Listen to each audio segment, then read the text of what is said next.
What is the worst case of psycho-overprotective parenting that you've ever seen? U/Shadowsync responded. I know someone who just moved into her college dorm a couple weeks ago. This girl has never had a house key as her mom wouldn't allow it. If she wanted in the house, mom better be there. Her parents also have all of her social media passwords, and her mom openly states she used to go read the chat conversations. Not as bad as others, however the girl has already been home one weekend and is set to come back in a few weeks. We're all wondering how she'll rebel once she's under the college experience. This girl's brother, who is in middle school, maybe just started high school, is worse. He is so coddled that he freaked out when he was left in a waiting room at a doctor's office alone while his uncle went back for his appointment. The kid could not be left alone.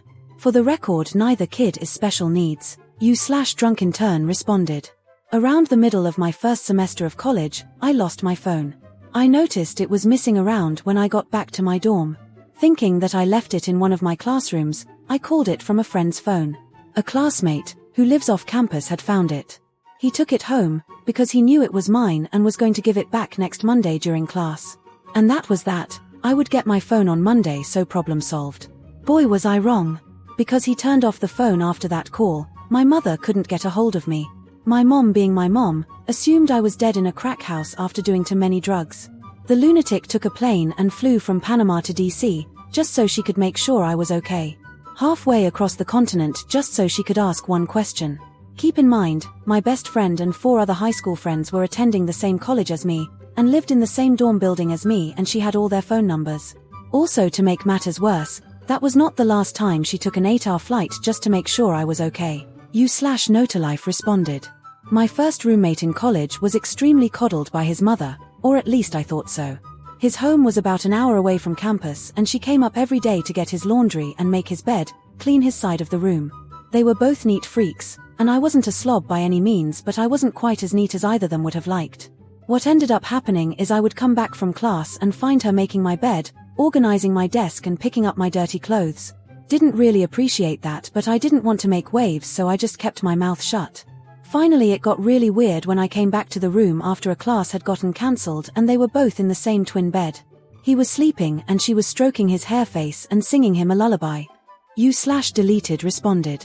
Wife grew up in a quiverful family.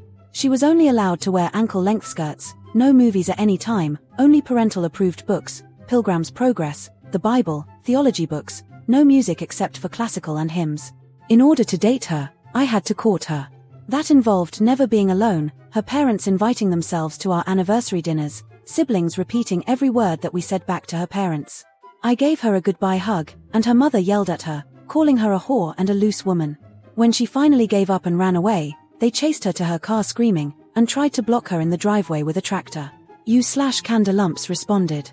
My first boyfriend in high school practically lived at our house, because my mother refused to let me go to his. He was over every day after school, and most weekends. Finally I convinced her to let me drive myself to his house. At this point, I had met his dad twice and his dad thought he did something to offend me, scare me off because I never came to visit them. I really wanted to go hang out with him and his dad, so I drove myself to his house, with the condition that I call my mother immediately upon arrival from their phone. Google Maps said it should take 8 minutes to get there. 8 minutes and 45 seconds later, I get an enraged phone call from my mom. I was just walking in the door, and I hadn't called her yet. She made me immediately return home and grounded me from my cell phone for a month. U/Thanks Bedded Penedude responded. I work security at a college, so LVE seen my fair share. This wasn't so much overprotective as it was babying. I once had a mother call our office. The exchange went as follows.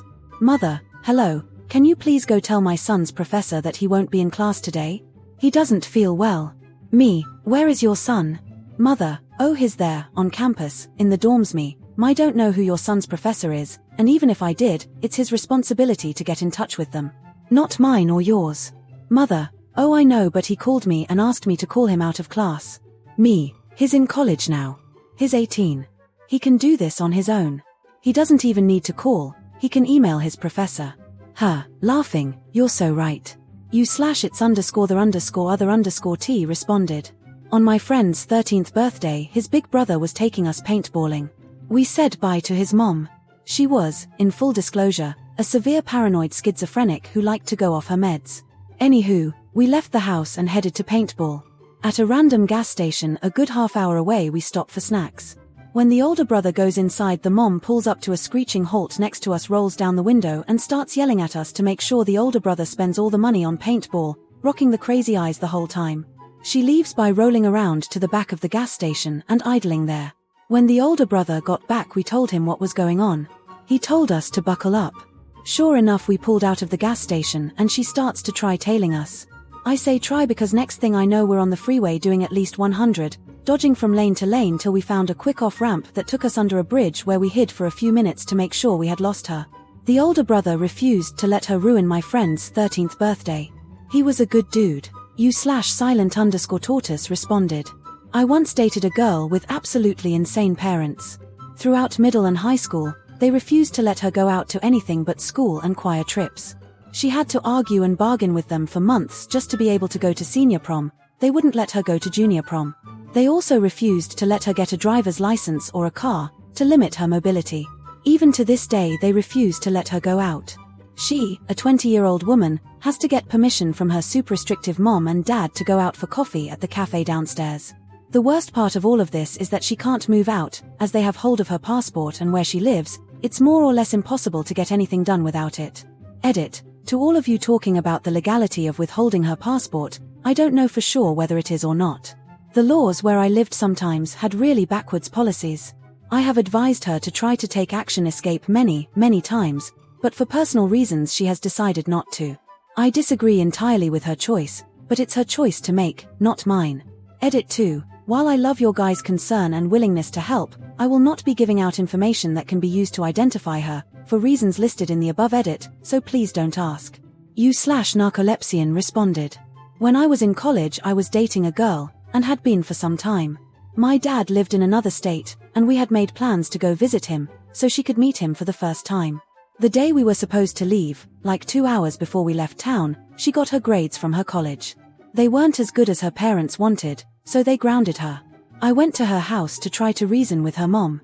I should have bailed at that red flag, but I was in love, and her mom was so condescending. I explained how my dad and stepmom had made arrangements for her to be there, and how excited they were to meet her. She wouldn't hear it. I made the mistake of saying I understand that you're upset, but deciding this right before the trip just seems childish. I was banned from their house. We were actually together for a long time after that, but I know they're still really overprotective, and she's really dependent on them. She's 31, and the last time I talked to her, a few months back, she still lived with them. You/deleted responded. My boss has a baby and a 4-year-old, and they are super overprotective. Like, the 4-year-old still sleeps in their bed with them and the baby, and they haven't left either kid alone with another person ever. Sometimes he talks about how they've never been out since the kids, like I can relate. I have a pair myself, but we still live our lives. The 4-year-old went to preschool, so the mom went with him and sat in the class every day, and even sat at his table and played with him instead of letting him interact with peers. One time they were in the office and my boss hand-fed him food because he didn't want the kid handling the food himself since the kid had recently touched the computer. Recently he was describing their garden and how the food at the back never gets picked because we can't go back there ever, because of the baby, you know? No, I have no idea. You live on a small fenced lot in the suburbs. What are you afraid of getting to your baby if you walk out to the corner of your yard? The worst part is, he's constantly telling me how tired he is, and how his kids never sleep, but it's probably because they're all sleeping in the same bed, waking each other up all the time. Both of my kids were in their own room by a couple of months old, and it made life so much easier. When they're in the room with you, you notice every little noise. You/Huppelmeyer responded. I was taking a general chemistry lab in college and a parent emailed me after the first lab report with an annotated copy of the graded assignment, which I gave a B+. Little Johnny had never gotten a B in a class before, and I was just being unfair since it was his first semester in college. Long story short, she threatened to go to the prof. I said go ahead, and they did. The professor was awesome. When kids bitch about their grades, he offers them a regrade, and then goes over the report with a fine-toothed comb. The B+ got changed to a C. Edit. The student was the one who ultimately asked for the regrade. Would he have asked for one if his parents didn't make a stink? Maybe. Maybe not. It doesn't matter. Part of being in college is learning how to take responsibility for your actions. And there's a reason professors rely on TARS for grading freshman lab assignments. Their time and attention is better spent elsewhere. Asking the professor for a personal regrade must carry downside risk. Otherwise everyone would ask for one every time. Please feel free to question the grader on anything. That's part of their job too. Just make sure you have a solid case before requesting a formal regrade. Jim Dixon responded. I used to work in the post office of a university. We would encounter helicopter parents from time to time. I remember getting a phone call from some student's mother. She wanted to understand our procedures in detail. What happens when a student gets a package that's too big to fit in his mailbox? Etc. After much discussion I asked her, "Why do you need to know this?" Turns out she wanted to know so she could explain it to her son. I also took a phone call from another mother who listed a lot of rambling complaints about the university, most of which shouldn't have concerned me in the first place because they had nothing to do with my department. But one of her allegations was that her daughter had been sexually harassed while working in the cafeteria. I figured this was serious, so I wrote down the details and reported it to my boss, who made some inquiries. It turns out the university had already heard this story from the mother, but had not taken any action because the student herself had refused to file a complaint. Only the mother had complained. So now, the mother, after having already complained, and not getting satisfaction, for good reason, had decided to repeat her complaint to the post office. Let Mabayasalad responded. I had a couple of sisters that worked for me. They were from a pretty strict Southern Baptist family. They wore floor-length skirts, etc. Anyway, the youngest of the two was a very avid reader. She was always looking for new stuff to read, but her parents were super strict about what she could read. So, she read a lot of Narnia, Low-TR, other fiction with strong religious undertones. I grew up in a strict Baptist home, too. I felt like I knew what she was going through.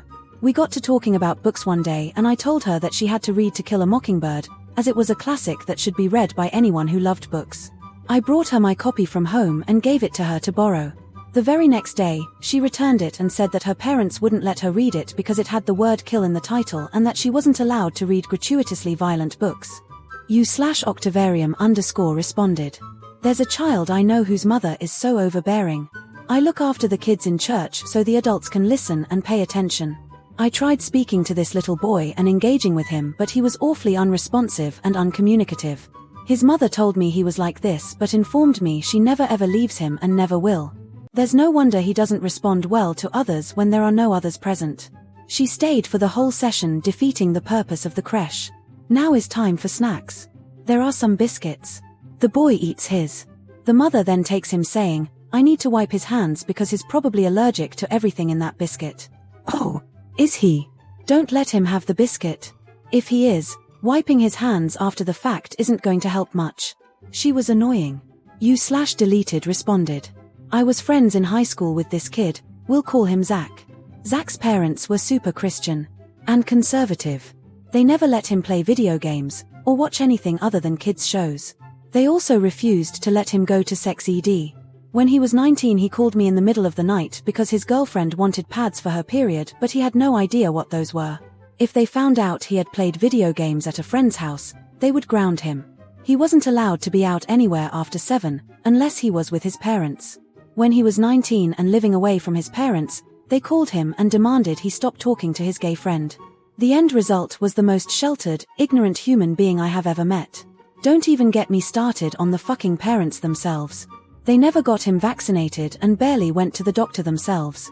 They were anti-abortion, gay rights, not just marriage, rights, and anti-immigration. Once they found out me and my family were Muslim, they tried their fucking best to keep me and their son separated. /IK9120 responded. My parents are super strict with me. I am the youngest of 3. There is an age gap of 12 and 10 between my older siblings and I. My parents were not really strict with my older siblings as they are with me. I can understand why because my sister ran off and got married, and pregnant. She is now in an abusive relationship that is very much poisonous. My brother is clinically depressed and spends his days at work or in his room. I understand the reasons why my parents want to keep a close leash on me, but sometimes, I feel very suffocated. I was not allowed to go to the mall with my friends alone, until I was 17 years old. I would always have to beg my parents to let me go to the school dances and school events. My brother and my sister even agree with my parents about not letting me go anywhere. I feel like this way of living has taken a toll on my life. I live in America and I would always see my friends hanging out with each other at the mall or at a restaurant, they would post it on Facebook, and would always wish that it was me who was able to hang out with friends. I would just lay in bed all day and not do anything productive. Eventually, when I did start going out with friends, my mom would only let me leave for 3 hours at a time. She would start calling me and blowing not only my phone, but also my friend's phone. I was really embarrassed, so I just never went out. I developed anxiety from this, which I still suffer from. Bottom line, let your kids have some fun and just trust them that they are going to do the right thing. You/Bobby's badass responded. I once went to bed with a very beautiful girl who happened to be homeschooled as a child until she was 13 before she went to public school. It happened 3 separate occasions that we were in the middle of fooling around and then she would just hit a wall and stop moving forward, and so Elle would stop. She explained the attitudes that she grew up with about sex and she would just clamp up and be on the brink of tears, and I would just be telling her it was fine and not to be embarrassed. It just blew my mind that at 24 this beautiful, young, well-traveled, educated woman still couldn't be physically intimate with someone past a certain point because of some mental block her parents had instilled in her. Shit's weird. Parents need to stop teaching their daughters dumb shit about sex. If not for the sake of their self-confidence issues, then at least to stop cock-blocking me. You/ignore_user_name responded. Well, there's this new popular post making the rounds on Facebook about how when on the street you must carry your child in your arms at all times, never let him walk, not even if you're holding his hand or on a leash, as it makes them too easy targets for snatching. And obviously never take them out to play, you'd have to let them do stuff and it's too dangerous. It also has a couple extra interesting advice. You should make posts of any person that seems to be lingering about, they're probably kidnappers looking at your kids. I've also seen several posts of random people on stores because someone thought they looked suspicious, more so if they're males buying stuff that only women are supposed to buy, like fabrics or cleaning supplies. If you ever lose sight of your child, immediately consider it a kidnapping. Edit. Looking for the post. In the meantime, this is the new warning. Sorry. It's in Spanish, but it tells you to never go to the supermarket alone with your kids, ages 1 through 20, always bring along the father, as you can't be constantly holding him since you might need to let go of him to push the cart or grab stuff. Print this page to add your child's personal info, fingerprints, and some hair clips for DNA identification. Carry it with you always to have everything ready when, if, your child is kidnapped. You/feetoffclay responded. I stopped inviting my son's friend over because his mother had so many rules. He could not eat hot dogs or grapes, choking hazard. No hamburgers at restaurants or at our house because they might not be cooked through. No playing outside without an adult present to watch. This was through 6th grade, even. I could go on. She'd email us during the school pancake feed fundraiser to tell us that she was watching and thought they probably kept the batter cold enough to prevent salmonella, so it's okay that our son ate the pancakes. That kind of thing. The great thing is, her kid was really pretty normal. In contrast, Elle invited another friend over for him, and they were outside monkeying around and got a kite caught in the tree. His mom came to get him, saw it up there, scoffed at their efforts to fish it out with a rake, and ordered her son to climb up and get it. He hesitated and she was like, "Get up there," so he scrabbled up there like a monkey while I thought, yes, this is a normal childhood. You/lampshade_express responded. The people I babysit for. Oh God. I could tell 1,000 stories. The kids just turned 9 and 10. I was reprimanded by the father for letting them sit in the YMCA lobby unattended while I went out to my car to get something. Also, they live in a cul-de-sac with a giant yard that's shared with all the neighbors. There are kids out there every day, they're not allowed to play with them. They have to stay inside and read. IMO kids should regularly get cuts and bruises from playing outside. These kids freak out if they get a scratch. We were at the park and the little girl picked a bug bite and it started bleeding. She freaked out. I need a band-aid. I told her I don't have any band-aids, she'll live. She cried. From a tiny dot of blood. The children are not allowed to say fart under any circumstances. They can't watch Nickelodeon. Only PBS Kids. I was spoken to for allowing one of them to take out a SpongeBob book from the library. Gimme a break. You/hardcore_Republican responded. My best childhood friend mom was an overprotective bitch. After his dad left him, she practically went insane. She went and enrolled him in counseling before putting him on a shit ton of psych meds, some of which being her own meds not prescribed by a doctor. One night he locked himself in his room to Skype his dad. He left his mom because she was overprotective, and his mom came upstairs and busted down his door with a chair or some shit and took his laptop away and told him he was never supposed to talk to his dad ever again. So he threatened to run away or kill himself. So she sent him to a mental rehabilitation camp for about a year. After he got home, he was extremely depressed and told me when we were alone that he never wanted to stay with his mom ever again. Then about a month later he packed his stuff and had printed out legit adoption papers and was planning to run away to my house and let my parents adopt him. His mom caught him and drugged him with a heavy sedative for their dog who had just gotten surgery. She called an ambulance and had him moved to a mental asylum where he still is today and will be till 2017. I get to see him about once a year on his birthday when my mom drives me up to see him. It is really sad because he is a normal kid just with a super overprotective mother. And she has ruined his life. When he gets out, I will be going into my freshman year of college and am planning to pick him up and never take him back to his mom. Take him in as a little brother. You/forget things 22 responded. My boyfriend and I were on a cruise, which stopped at multiple islands. We were in St. Kitts hanging out on the beach where they had a little open bar to get food and drinks. When we first got on the beach, we went early so we can get chairs. After 20 minutes, an older couple with a few little kids, all girls, insisted we had taken their chairs that they had previously reserved, but they had no tags on the chairs so they walked a ways down the beach. Anyways, we're at this little tiki bar thing getting food and drinks when one of the little girls of the older couple wearing a huge bucket hat is wandering around the front of a gift shop where there were wooden stairs. All of a sudden, the little girl isn't paying attention and walks up the stairs and bumps her head on a tree and falls down 2 steps. We saw the whole time and she barely bumped her head, but as a child I probably would have cried too. The mother ran over to the little girl screaming, "Oh my god, are you alright? What happened to you? What happened? Oh my god." Totally made the situation worse and the little girl started screaming even more. When the dad turns to us and asks if we saw anything, we just said she bumped her head and fell, no big deal. The dad literally rolled his eyes and told his wife to calm the fuck down. You/Slazer 2AU responded. My father used to be a gymnastics coach and judge.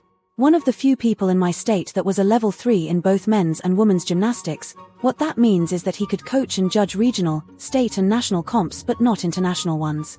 At one of the regional comps my father was judging at, he was approached by one of the parents of the gymnasts asking for her child to get at least a 9.3 to stay in her club's elite team. Her child was averaging a 9.0 across the comp. My father reported it to the head judge and it wasn't the first time she has been warned to not approach the judges during the comp. When the session ended, the head judge called in all the judges and told them that if the woman approached them again to send her directly to the head judge. An hour into the next session she approached another judge on the same table as my father and the head judge. She was ejected from the comp and her child was disqualified. When parents agree to enter kids into comps, they have a page of rules they have to agree to. One of them is not to approach judges until after the awards are presented. If they do, their child may be disqualified. TLDR, parent approached judge at comp asking for score to be changed for her kid several times, she gets ejected and her kid gets disqualified. You/Heaney responded. Live in Midwest and have several. 1. 12-year-old girl lives next door to me. For our summer block party, the parents drive 4 houses up the street to attend. At sunset, the wife screamed bloody murder at their daughter to stop playing so they could go home and put on long sleeves pants and prevent mosquito bites.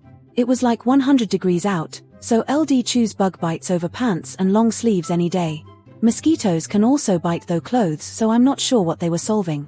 Drove her back to house 4 houses down, changed, then came back. Same wife made her husband leave about 1 hour after they returned because he had had 3 beers over 5 hours and she doesn't allow him to have more than 3. 2. A girlfriend's parents were very strict, not religious, just crazy. They would only let her ride her bike around in their yard, regardless of age, because there was a highway nearby. This was in rural Missouri, about 2 hours from a major city, in a town of about 2,000 people. The highway was a 55 miles per hour rural highway that has hardly anybody driving on it. You/Mighty Squirrel responded. At college orientation. They had all of us incoming freshmen and our parents in a huge auditorium. After the presentation on stuff we needed to know do prior to the start of the school year, they opened it up for Q&A. So they call on this woman who raised her hand. And this woman, who was dead center in this huge auditorium, stands up and proceeds to ramble on and on and on in a quivering voice, soon reduced to all-out tears, about all of her fears of all the horrible things that might happen to her son while he's at college. What if he's in the hospital and she's never notified and her son is dying without her by his side? What if he falls out of his bunk bed and is unconscious in his dorm room and the university doesn't notice his missing? What if, etc., etc. It's this super nerdy, nervous, mother hen type woman. Her husband and her poor son are shrinking down in their chairs. The poor son doesn't take his eyes off of his feet the whole time. I felt so very bad for that poor boy. Starting college is nerve-wracking enough, and here this poor kid gets to start off his college experience by possibly being known as that kid with the overprotective hysterical mother at orientation. Sir Ganja Spliffington responded. My dad would lock me in the house like it's a prison. He never let me play outside with the other kids. The only time I go outside is when I went to school, and even then he wouldn't let me participate in extracurricular activities.